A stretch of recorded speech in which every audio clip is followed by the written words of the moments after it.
istri masih sama, Oke. ya kan? Iya dong, rumah masih sama. Lu mau ngomong beda? Gue bilang sama bini lu. Gue udah teleponnya nih. Ketika gue melangkah, gue udah tahu gue mau melangkah. Itu nggak sekedar, wah udah jam 7 nih, langsung pergi gitu, atau jam 6 gitu. Enggak, gue tetap dalam posisi duduk di pinggir, lalu kaki kiri gue yang menapak. Jadi gue menyadari apa yang gue lakukan dengan sangat gue istilahnya tuh momennya gue nikmati. Kita harus bisa menikmati kesakitan yang ada.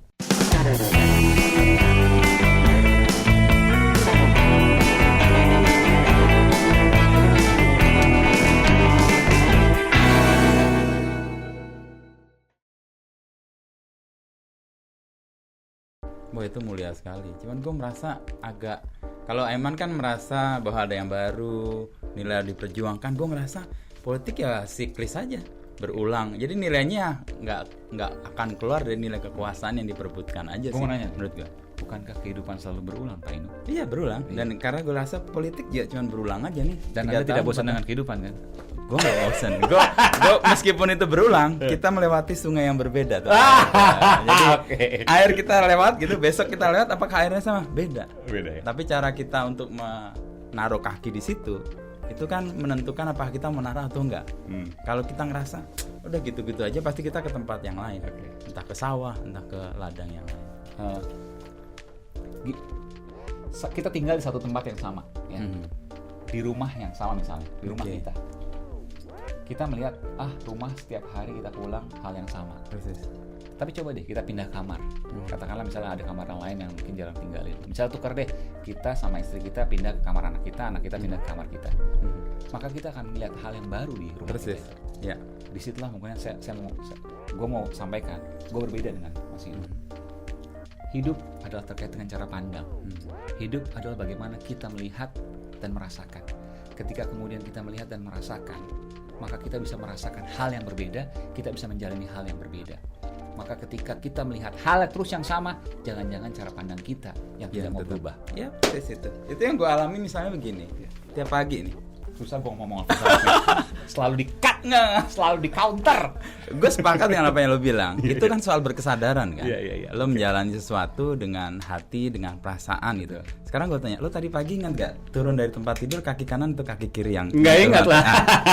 Itu buat gue itu pengalaman kesadaran. Gue akan mengalami itu dengan yakin. Gue tadi ingat kaki kiri. Begitu ya? Gue begitu. Jadi lo hafalin gitu ya? Enggak, gue nggak hafalin. Karena ketika gue melangkah, gue udah tahu gue mau melangkah. Itu nggak sekedar, wah udah jam 7 nih, langsung pergi gitu. Atau jam 6 gitu. Enggak, gue tetap dalam posisi duduk di pinggir, lalu kaki kiri gue yang menapak. Jadi gue menyadari apa yang gue lakukan dengan sangat gue istilahnya tuh momennya gue nikmati. Kaki dari tempat tidur kan hangat tuh, nyentuh lantai yang dingin tuh langsung kerasa. Nah itu menurut gue juga, meskipun kita tadi gue sepakat menjalani hidup yang sama aja, tapi kalau kita mengalaminya dengan kesadaran, kita akan mengalami secara berbeda. Juga pikir kalau sebelum tidur kita biasanya ngapain? Gue kadang-kadang mikir sebelum tidur tuh gue sadar, oh ya gue nutup buku misalnya kalau mau tidur, atau gue mindahin bantal gue dari sisi kiri ke kanan, itu habis gue tidur. Itu pengalaman berkesadaran buat gue, dan itu membuat hidup memang jadi sangat kaya dan nggak sama aja tiap hari.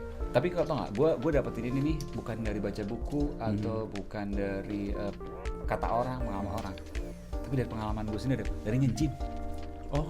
Iya, menarik. Makanya gini, gue tuh pernah, kan gue nge-gym dari 2013 men. Tau nge-gym kan? Siapa tahu ini anak-anak nggak pada tahu nih nge-gym apa. Gym rat tau nggak, gym rat? Tikus gym tau nggak? Tikus gym, pernah nggak gym rat? Nggak pada tahu. Nggak pernah ya. Nge-gym gimana Man? Pengalaman lo gimana? Jadi gini, 2013 ke 2020 hampir 9 tahun kan berarti ya? 9 tahun ya? 9 tahun, oke. Bosen banget kan, datang ketemu alatnya ini lagi. Ya. Belum itu baru ngeliat. Mikirin dong, gue bakal alat ini, 2 alat pasti udah sakit nih besoknya nih. Tapi kesakitan itu gue nikmatin men. Kesakitan itu gue nikmatin. Karena udah punya tujuan. Gue sih sebenarnya nggak punya tujuan. Setelah gue buka baju ngaca baru ada tujuan. Kelihatan berubah maksudnya, berubah. Itu. Tapi ketika menjalani bayangin itu. dong, lu setahun pertama lu mungkin ya kecuali kalau lu serius banget gitu ya, 6 bulan juga udah kelihatan. Tapi setahun pertama tuh ya perbedaannya dikit banget. Lu mau tujuan apa gitu loh? Lu ngaca kayaknya gini-gini aja. Atau malah tambah parah. Apalagi tambah parah karena makanan nggak dijaga, tidur nggak dijaga. Karena ngerasa udah nge-gym. Karena udah ngerasa nge-gym, jadi boleh ngehajar apa ABC segala macem, lemak-lemak gitu kan. It's not the point gitu. Tapi gue bilang begini, di situ gue belajar makanya hidup itu bukan soal rutinitas, tapi hidup bagaimana satu kita bisa mencari hal-hal yang baru setiap waktu, walaupun apa yang kita lihat sama. Okay. Istri masih sama, ya kan? Iya dong, rumah masih sama. Lu mau ngomong beda, gue bilang sama bini lu. Gue udah teleponin ya. Ya kan? Iya. Terus kerjaan sama ya, jangan resign. Semua sama, tapi ternyata banyak hal baru. Tadi yang gue bilang tadi, konsep pindah kamar tadi. Walau bangun kebaruan. Iya, ada yang nggak. Jangan-jangan kita harus, kalau kita nggak itu kita yang harus bergerak. Kalau bukan mindset kita, tapi emang kalau udah kekuatan mindset kita merasa bahwa ada hal yang baru terus, itu luar biasa. Satu itu, kita harus bisa menemukan yang baru setiap waktu, walaupun di tengah surrounding, lingkungan, environment yang sama. Yang kedua, nah ini paling penting ya. Ini dari gym nih gue belajar. Kita harus bisa menikmati kesakitan yang ada. Men, gym itu sakit. Gue pernah saraf kejepit, untung bukan di belakang, bukan HNP ya, tapi namanya sciatica, piriformis syndrome. Itu setahun gue nggak bisa jalan. Setahun nggak bisa jalan. Kan Kaiman kan suka keluar kota ya, naik pesawat segala macam. Itu kalau naik pesawat take off sama landing nggak bisa. Makanya gue tuh habis take off sama landing gue berdiri, ya udah jalan-jalan aja. Pramugari kadang bingung tuh, kenapa ya Bapak? Iya, awalnya gue nggak bilang, tapi lama-lama, Mbak, mohon maaf ya, saya saraf kejepit jadi saya nggak bisa duduk lama-lama gitu. Dan efeknya sampai sekarang ada. Apa? Naik sepeda nggak kayak kakak Ino bisa panjang, gue nggak bisa panjang naik sepeda, tapi lari bisa, berenang bisa. Cuma yang berat gitu ya. Kalau sepeda kan berat tuh, itu kena gue pasti. Ketarik ya soalnya. Dia jadi gini ya. Mungkin dokter yang bisa lebih jelas ya, tapi ada saraf, ototnya kan makin gede nih. Gara-gara gue setiap hari lari aerobik waktu itu, sebenarnya nggak boleh, dan kurang stretching. Lagi kan orang kalau mau nge-gym tuh malas stretching gitu, yang penting langsung, padahal bahaya itu. Dia jadi ada otot yang makin gede, tapi posisi sarafnya makin ketekan, kegesek, luka. Di situ. Itulah kata dokter. Dokternya juga, gue juga terus terang sih baru tahu tuh namanya ada dokter KFR, kesehatan fisik dan rehabilitasi. Wah, itu profesi baru kayaknya. Itu gue baru tahu gara-gara itu. Dan jadi dua hal ya, lo harus menemukan sesuatu yang baru terus setiap hari, walaupun di tengah yang sama, menikmati kesakitan. Dua hal. Lelah nggak lo mengharuskan diri lo untuk mendapatkan dua hal itu? Enggak. Lagi-lagi karena gue belajar di gym nih. Karena ada hasil yang lo dapatkan, tapi hasil itu mungkin nggak bisa lo dapetin instan, tapi pasti Gusti Allah ora sare, pasti akan ada perubahan itu. Di antaranya apa? Kalau sare kita gugah lah. Akan ada perubahan itu apa? Di antaranya apa? Kalau gym nih, buka baju ngaca, berubah ya gue. Saya nggak pernah gue foto aja masuk di Instagram, jangan. Apa? Roti sobek? Janganlah. Biar bini gue aja yang tahu. Oke, soal jurnalistik, lalu banyak hal yang lo dapet dalam hidup dari nge-gym, itu sesuatu yang menarik. Iya. Dan soal sebagai bapak, lo punya tanggung jawab juga kan di luar lo sebagai profesi sebagai jurnalis gitu ya. Iya, gue senang, dan itu juga banyak terpengaruh justru oleh satu ya, profesi gue sebagai jurnalis yang mewajibkan kita harus banyak baca. Oh, persis ya. Iya kan. Dan anak-anak gue tuh, gue senang banget kalau diajak ke mall, dia pasti mintanya ke Gramedia. Wih, Gramedia. Oh nggak ada sih? Nggak ada. Ada sponsornya. Oke. Gramedia. Iya selalu. Dan gue senang banget. Jadi dia bukan ke mana, toko sepatu, toko mainan, atau toko apa, gue nggak tahu ya, toko yang lain lah pokoknya. Even nggak ke ke tempat makan gitu nggak. Mau mana? Gramedia. Mau beli apa? Komik? Nggak apa-apa, pokoknya baca. Nah, lama-lama komiknya udah makin gede kan. Sekarang nih udah ABG nih ya, udah belasan tahun, teenagers gitu ya. Jadi komiknya tuh yang udah lebih, ya tapi gue pantau juga tentu ya. Tapi kalau Gramedia aman kok. Ya. Jadi yang udah agak ini dan agak tebal bukunya. Tadi yang tipis-tipis sekarang agak tebal. Dan selalu itu mau beli buku apa aja berapapun Lokasi. ambil. Karena gue sampai sekarang gue terharu kalau gue cerita soal bokap gue ya. Jadi bokap gue tuh gue kecil SD gitu ya. Sorry gue kayak.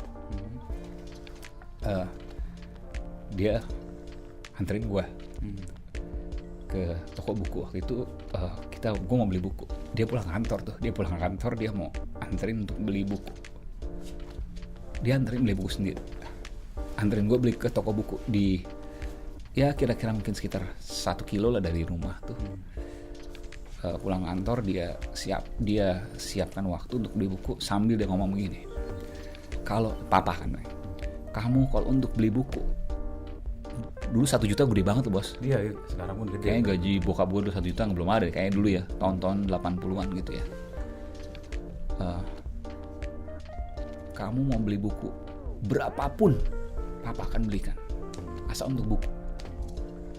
Dan itu terpatri sampai sekarang. Dan gue bersyukur banget.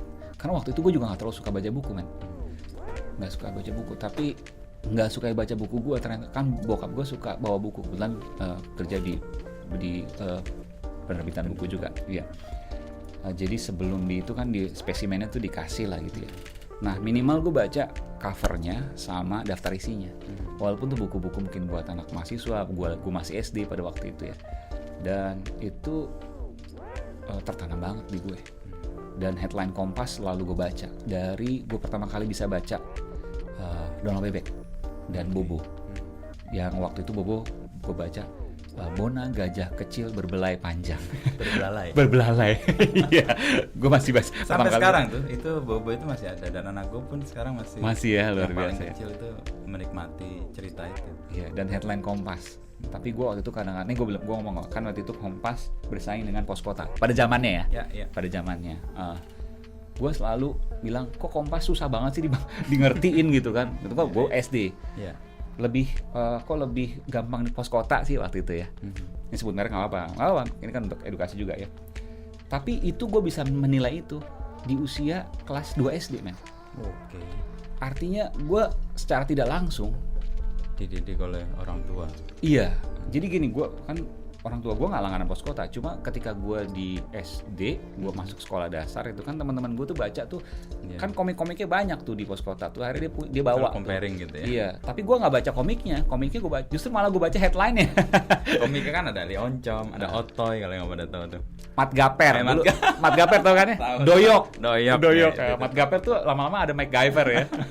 Gue nggak tahu apa itu berhubungan atau kayaknya berhubungan ya. Tapi akhirnya lo kesampean nggak beli buku senilai 1 juta dari bokap lo?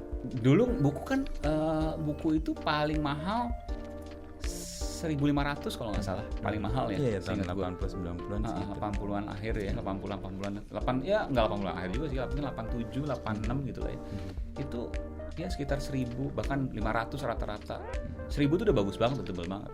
Dan yang paling senang itu gue waktu itu buku namanya RPUL sama HPU. Ayo, Himpunan ada yang tahu di sini Pengetahuan RPUL. Umum. Oh, tahu ya. tahu. RPUL apa RPUL? Lupa gue. Rangkuman Pengetahuan Umum. L-nya apa ya? FP. Lengkap. Oh iya. Iwan Gayo kalau nggak salah. Oh, buku pintar. Oh, buku pintar. Ah, iya buku pintar juga. Iya. Gue tuh waktu itu buku pintar. Gue tanya, "Pak, ini kenapa nggak Gramedia bikin ini?" Gue bilang kan senang banget nih buku pintar, gue punya lengkap tuh, senior dan junior lo ada. Buku pintar. Iya, itu harus kita hafal tuh dulu waktu SD itu. SD gue nggak disuruh men. Tapi gue senang bacanya. Oke. Nah, kenapa? Gue berpikir begini, karena headline Kompas lah yang mengajarkan gue itu. Karena headline Kompas lah yang mengajarkan gue analisis isi, diskursus. Lo SD kecil di mana? Jakarta? Iya, di Tangerang Selatan. Dulu masih masuk Kabupaten Tangerang. Gue hafal loh, Mars Kabupaten Tangerang, karena dulu sebelum Tangerang Selatan masuk Kabupaten Tangerang. Iya. Kabupaten tapi bukan kota. Kabupaten ya. Oke. Jadi pengalaman lo dengan orang tua atau bokap lo itu kemudian lo turunkan ke anak lo yang gemar membaca dan ingin ke Gramedia. Honestly gue nggak turunin. Oh, Honestly gue nggak tumbuh turunin. begitu aja. Gue juga aneh, karena gue nggak pernah ngajarin dia buat baca. Baca ini, baca buku. Enggak, yang gue ajarin anak gue tuh gerak. Karena anak Olahraga. sekarang kan begini kan, anak Persis. sekarang begini kan. Iya, Gue sampai beliin dia jam buat ngitung langkah segala macem. Yang akhirnya sekarang nggak dipakai juga sih, karena gatel katanya, ya udahlah.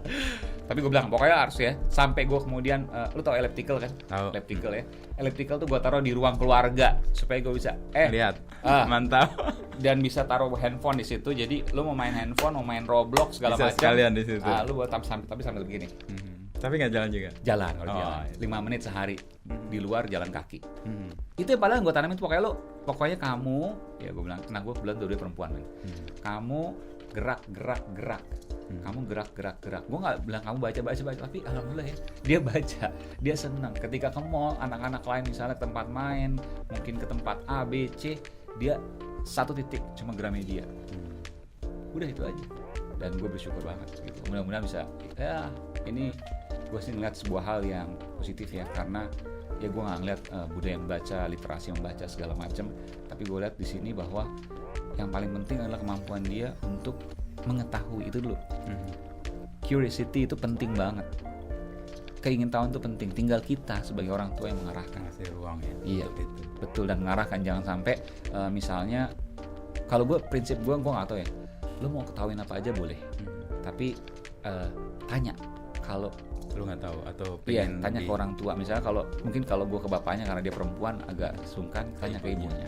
Makanya gue kalau itu gue agak jaga jarak tuh biar dia ke ibunya. Anak berapa man? 2 perempuan semua. Oh perempuan semua. Gue paling ganteng sendiri. Dan paling keker sendiri nih. Orang terus nih. Dan anak gue umur 12 sama 10 mereka udah pelan-pelan juga ya, plank gitu 1 menit. Lumayan loh plank 1 menit tuh. Mungkin Kamu kuat nggak ngikutin plank 1 menit? Coba lo plank 1 menit. berat itu. Lihat bapaknya, tapi harusnya dia nggak perlu itu. Bapak gua kan sangar. Nggak perlu anak 2 gitu.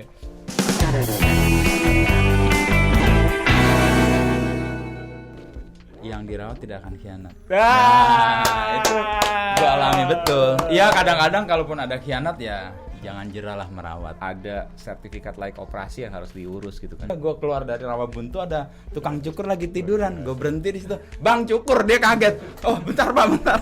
Gue curiga jangan lama-lama nanti jadi komika.